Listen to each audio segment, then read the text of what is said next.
কাজিৰঙাত অভিলেখ সংখ্যক বিদেশী পৰ্যটক 2025-26 পৰ্যটন বৰ্ষত 30,474 গৰাকী বিদেশী পৰ্যটক। বিগত বৰ্ষৰ তুলনাত বিদেশী পৰ্যটক বাঢ়িল দুগুণ।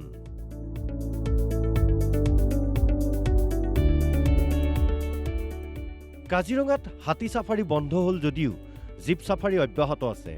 এতিয়াও আহি আছে দেশী বিদেশী পৰ্যটক।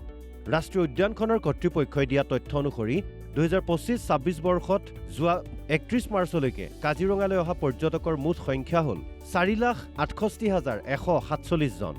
তাৰে 30,474 গৰাকী বিদেশী পৰ্যটক।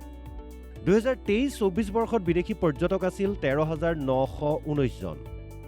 2024-25 বৰ্ষত বিদেশী পৰ্যটক আছিল 17,693 জন।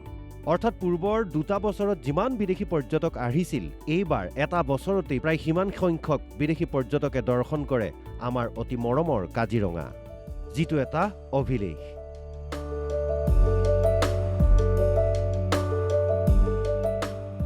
কাজিৰঙাত বাঢ়িছে এতিয়া বাঘৰ সংখ্যা।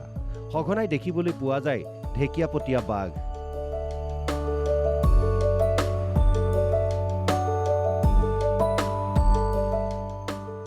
মূল আকৰ্ষণ গড় আছেই, তাৰোপৰি আন আন জন্তু, জাক জাক স্থানীয় আৰু পৰিভ্ৰমী চৰাই, সৰ্বোপৰি কাজিৰঙাৰ নৈ, বিল, জান জুৰি সহিতে যি নৈসৰ্গিক দৃশ্য, এনে পৰিৱেশে সদায় হাত বাউল দি মাতে পৰ্যটকক।